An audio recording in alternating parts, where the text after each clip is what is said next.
Halo, kita ketemu lagi di Infonomik bersama saya. Mika ini akan berbagi informasi seputar ekonomi.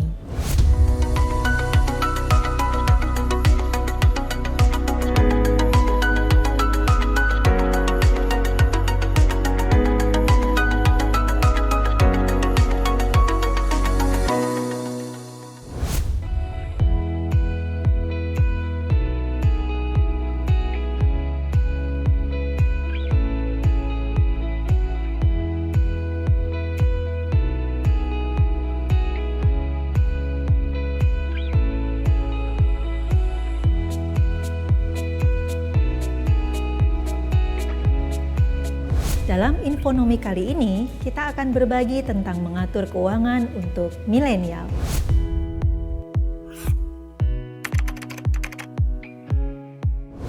Perencanaan keuangan harus dijalankan untuk berbagai tahapan kehidupan kita.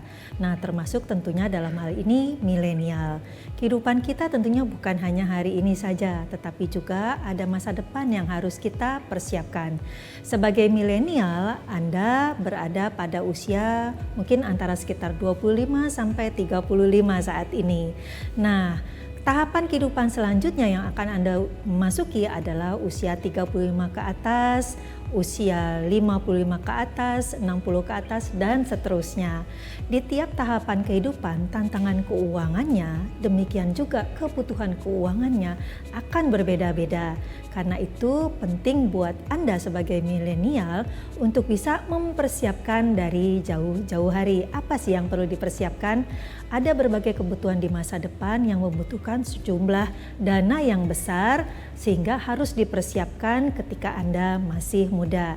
Contohnya misalnya mempersiapkan dana kuliah anak. Nah, dana kuliah anak itu tidak kecil ya, bisa puluhan sampai ratusan juta. Demikian juga suatu tahapan kehidupan yang namanya pensiun, karena Anda sebagai kaum milenial tentunya tidak selamanya bisa bekerja. Akan ada suatu masa di mana Anda tidak lagi bisa bekerja. Nah, pada masa itulah Anda harus memiliki sejumlah dana pensiun yang bisa Anda gunakan untuk membayar berbagai kebutuhan Anda di masa pensiun itu nanti. Karena itu, dari penghasilan Anda, baik berupa gaji maupun jika Anda memiliki usaha, harus disisihkan, diprioritaskan terlebih dahulu untuk menabung dan berinvestasi. Jumlahnya Anda bisa sisihkan sebesar 30%, lebih besar lebih baik, tapi jangan kurang dari 10% ya. Ketika Anda melakukan setoran tabungan atau investasi, nah setoran tabungan investasi ini harus berdasarkan suatu tujuan kebutuhan di masa depan. Seperti yang contoh saya sebutkan tadi, menabung atau berinvestasi untuk dana pendidikan atau untuk mempersiapkan dana pensiun, atau barangkali Anda belum menikah, Anda mempersiapkan dana untuk pernikahan Anda. Nah, dengan demikian Anda mempersiapkan kebutuhan masa depan Anda dari jauh-jauh hari. Itulah gunanya perencanaan keuangan agar hidup Anda sejahtera.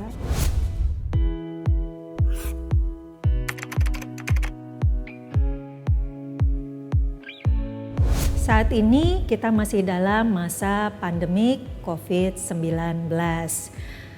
Ada dampaknya masa pandemik ini terhadap keuangan keluarga. Jika diperhatikan, ada biaya-biaya keuangan yang naik, tapi ada juga yang turun. Hal ini terjadi karena perubahan aktivitas dalam keluarga. Beberapa aktivitas yang biasanya kita laksanakan di luar ditiadakan atau dibatasi atau sangat dikurangi. Tapi ternyata ada juga aktivitas yang tadinya tidak ada kemudian muncul, dan itu kemudian mengakibatkan terjadinya pembengkakan biaya. Adapun sebaliknya, aktivitas yang tadinya dilaksanakan kemudian tidak dilaksanakan, itu berakibat terjadinya pengurangan biaya. Dengan demikian kalau diperhatikan, perencanaan keuangan di masa pandemi ini memang harus ada penyesuaian akibat terjadinya biaya yang naik maupun biaya yang turun itu tadi. Pada akhirnya sebenarnya dalam perencanaan keuangan, total pengeluaran kita seharusnya tidak lebih besar daripada total penghasilan kita.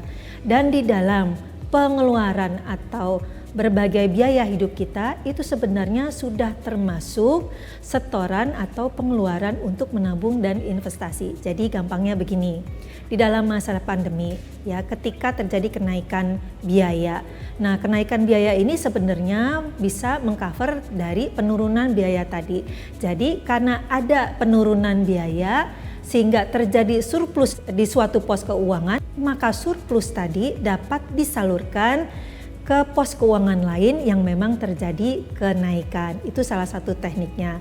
Secara umum, setiap bulan ketika dalam masa pandemi, maka dari penghasilan Anda perlu dialokasikan terlebih dahulu untuk prioritas menabung dan berinvestasi. Menabung dan berinvestasinya ini harus diutamakan terlebih dahulu untuk kecukupan dana darurat atau dana cadangan Anda. Karena di dalam masa pandemi COVID-19, tingkat risiko keuangan sebuah keluarga akibat terjadinya musibah dan bencana juga meningkat. Nah, kalau Anda perhatikan di masa pandemi juga banyak terjadi pemutusan hubungan kerja. Dengan demikian, dana cadangan ini dapat digunakan untuk sebuah keluarga agar bisa bertahan hidup.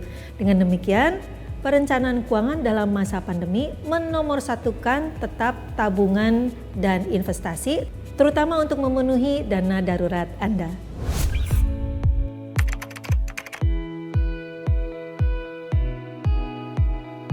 Belajar perencanaan keuangan atau financial planning sumbernya sebenarnya bisa dari mana saja. Itu kalau pertanyaannya adalah di mana. Sumbernya bisa kita belajar secara online dari berbagai situs edukasi keuangan. Salah satunya adalah Sikapi Uangmu dari Otoritas Jasa Keuangan. Selain itu, sumbernya juga bisa berasal dari berbagai situs keuangan yang diciptakan atau diterbitkan atau dikelola oleh berbagai perusahaan yang diterbitkan oleh pelaku usaha jasa keuangan, baik lembaga keuangan seperti bank, asuransi, pegadaian maupun perusahaan startup di bidang teknologi finansial. Anda bisa belajar gratis di sana. Untuk sejumlah materi perencanaan keuangan tertentu, Anda mungkin harus mengikuti kursusnya dan kemungkinan Anda harus membayar untuk kursus tersebut. Jadi, jika memang Anda ingin menguasai topik tertentu yang tidak bisa Anda dapatkan secara gratis, Anda bisa belajar melalui atau Anda bisa mendaftar ke kursus online tersebut. Nah, kalau ditanya kapannya, sebenarnya belajar perencanaan keuangan itu harus sejak dini. Misalnya dari semenjak masa kanak-kanak. Tentunya ketika kita masa kanak-kanak, tanggung jawab bagaimana mengedukasi diri kita itu berada pada orang dewasa, yaitu orang tua kita. Dalam hal ini tentunya jika Anda sebagai orang tua, merupakan kewajiban Anda untuk mengedukasi atau mengajarkan kepada anak Anda bagaimana cara mengelola uang yang baik. Pengajarannya tentu disesuaikan dengan tingkat kedewasaan si anak. Jika anak masih balita, Anda bisa ajarkan melalui permainan. Jika anak Anda sudah bersekolah, mungkin secara bertahap Anda bisa mengajarkannya atau memfasilitasinya melalui uang saku, di mana dia memiliki kesempatan untuk bisa mengelola uangnya sendiri. Nah, momen yang tepat untuk belajar keuangan sebenarnya ada pada saat momentum tertentu. Contohnya, ketika seseorang baru lulus kuliah dan memiliki pekerjaan lalu mendapatkan penghasilan pertama. Itu adalah momen yang tepat bagi dirinya untuk segera mempraktekkan apa yang sudah dipelajarinya selama ini dari orang tuanya atau di sekolahnya, bagaimana mengelola gajinya. Momen yang lain adalah ketika seseorang misalnya baru berkeluarga kemudian memiliki anak. Nah, di situ terjadi kebutuhan untuk mempersiapkan dana pendidikan anak. Disitulah saatnya yang tepat untuk bisa mempraktekkan apa yang sudah dipelajarinya dalam hal mempersiapkan dana pendidikan anak. Demikianlah bagaimana cara kita bisa selalu meningkatkan pengetahuan kita dalam melakukan perencanaan keuangan.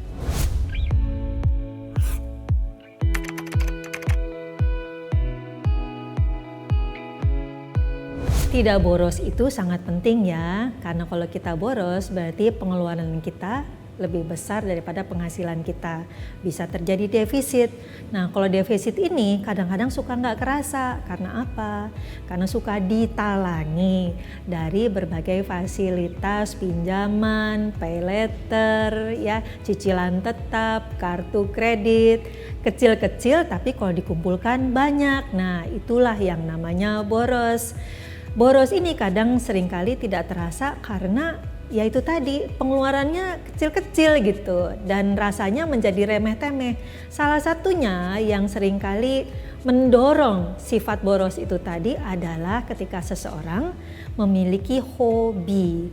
Nah, hobi ini memang ketika dijalankan itu membuat seseorang bahagia sehingga kadang-kadang jadi suka lupa diri mengenai penggunaan uangnya, berapa yang sudah dibelanjakan.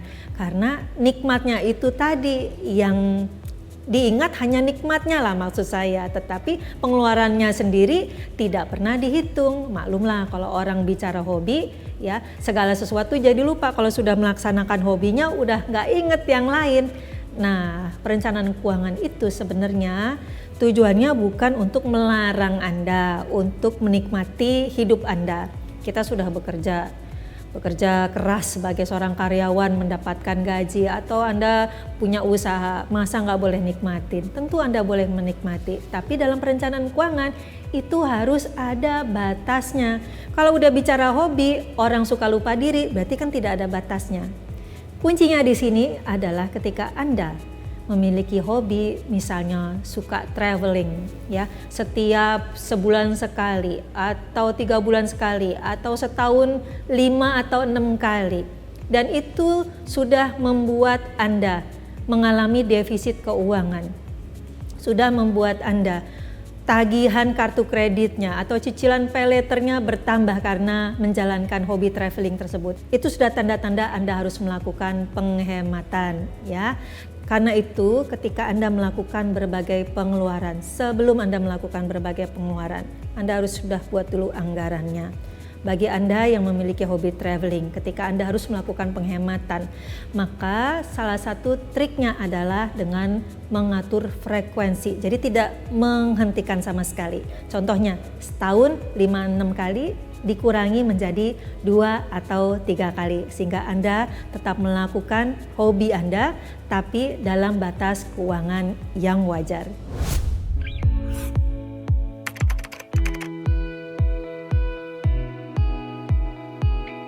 Jumlah yang harus ditabung atau diinvestasikan dari sisi perencanaan keuangan sebenarnya memang ada yang disarankan, yaitu jumlah 10-30%.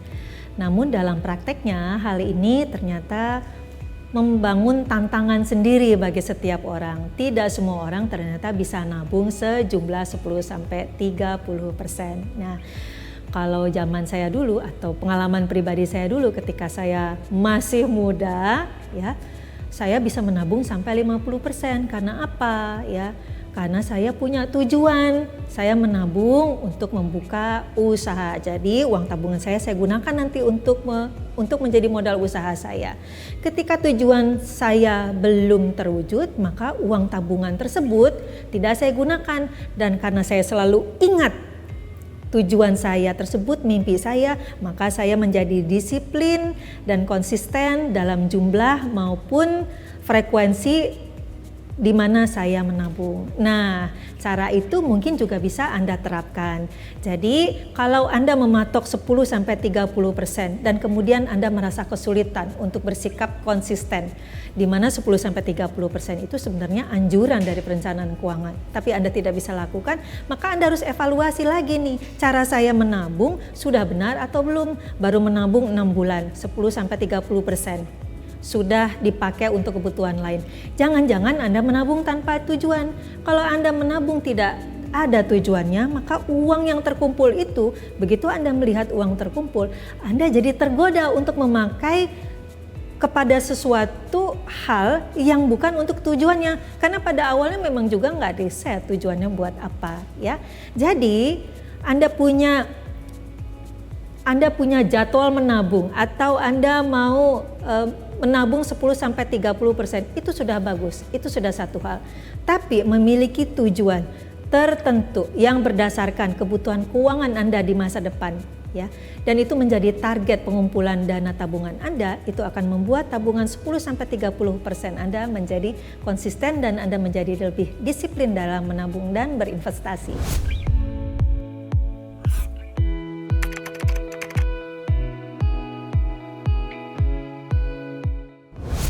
Mencari pendapatan tambahan saat ini banyak sekali variasinya, ya. Anda bisa melakukan pekerjaan tambahan. Jadi misalnya Anda saat ini sudah bekerja dan menjadi karyawan resmi di suatu perusahaan, maka dalam waktu luang Anda bisa melakukan pekerjaan tambahan. Contohnya menjadi seorang freelancer. Nah, menjadi seorang freelancer ini tentunya berdasarkan suatu keahlian tertentu. Nah, keahlian apa yang sekarang ini Anda miliki yang bisa ditawarkan sehingga orang lain ingin menggunakan jasa Anda.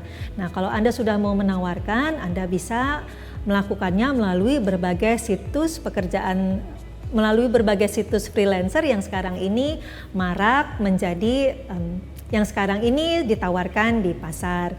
Cara lain misalnya Anda memiliki hobi tertentu. Nah, hobi tertentu ini Anda jalankan sehingga Anda menjadi sangat ahli di situ. Anda jadi tahu nih orang-orang lain yang punya hobi yang sama, yang butuh peralatannya, yang butuh cara merawatnya barangkali, yang butuh tahu belinya di mana. Nah, Anda bisa membuka usaha seputar dengan hobi Anda. Usahanya misalnya jual beli produk hobinya tersebut atau menjadi konsultan bagaimana melaksanakan hobi tersebut sehingga menjadi lebih optimal, ya. Cara yang lain misalnya seperti yang dilaksanakan, seperti yang banyak dijalankan orang saat ini.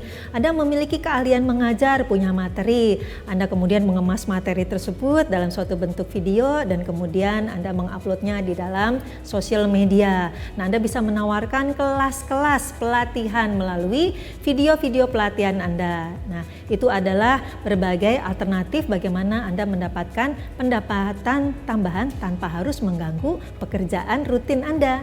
Nah, kalau sudah mendapatkan pendapatan tambahan, lalu apa yang harus dilakukan? Jangan pendapatan tambahan tersebut habis lagi buat belanja. Nah, itu sih sama aja impas dong. Pendapatan tambahan tersebut harusnya dialokasikan untuk menambah tabungan dan investasi Anda. Jadi, ketika Anda mendapatkan pendapatan tambahan yang sudah Anda lakukan di luar pekerjaan resmi Anda, ya, Anda sudah susah payah mendapatkannya. Anda kan tidak ingin pendapatan tambahan itu hilang atau habis begitu aja untuk belanja, tetapi disimpan atau diinvestasikan. Jika Anda masih muda, Anda punya jangka waktu investasi yang panjang sebenarnya. Nah, pendapatan tambahan itu bisa Anda alokasikan ke dalam reksadana, emas atau saham, sehingga pertumbuhannya itulah yang kemudian dapat meningkatkan aset Anda berlipat ganda dan pendapatan tambahan itu tidak habis begitu saja, tetapi ada hasilnya, yaitu membuat Anda semakin sejahtera.